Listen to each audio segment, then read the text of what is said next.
ఓం నమ శివాయ. నా పేరు పాండురంగారావు. రుద్రాక్షలు వేదగణితము. 16 ముఖాలు రుద్రాక్ష అంటే షోడాశినీముఖి, 16 శక్తులు కలిగిన అమ్మవారు. నవశక్తి స్వరూపం ఎలాగైతే అమ్మవారి స్వరూపం ఉందో నవశక్తి స్వరూపము, అది గ్రహపరమైన దోషాల కోసము, ఆరోగ్యం కోసం, దోష నివారణకి. సో అలాగే ఇది రెట్టించిన అంతకు 10ంతల ఫలితం కలిగేటువంటి రుద్రాక్ష షోడాశినీముఖి అంటే 16 శక్తులు కలిగిన అమ్మవారు.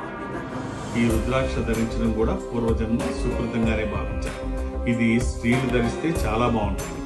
ఇది కనిపించే విధంగా ధరించగలిగితే ఖచ్చితంగా శత్రు నివారణ, గ్రహదోష నివారణ, దిష్టి దోషాలకి ఒక అద్భుతమైన రుద్రాక్ష. అట్రాక్షన్ కూడా దీంట్లో ఉంటుంది. ఇది అమ్మవారి స్వరూపం. మీరే రుద్రాక్ష ధరించాలో తెలుసుకోవాలనుకుంటున్నారా? నాతో డైరెక్ట్ గా మాట్లాడాలి అంటే ఈ నెంబర్ని సంప్రదించండి. వేద గణితం శ్రీ పాండురంగారావు గారు డేట్ ఆఫ్ బర్త్ చెప్పంగానే ఆ చక్రం వేయటం కానీ అది కానీ కొన్ని సెకండ్స్లో జరిగిపోయేటువంటి ఓ ప్రక్రియ. అలాంటి వారు మనకి ఇప్పుడు ప్రస్తుతం ఒక్క పాండురంగారావు గారే ఉన్నారేమో అని నాకు అనిపిస్తోంది.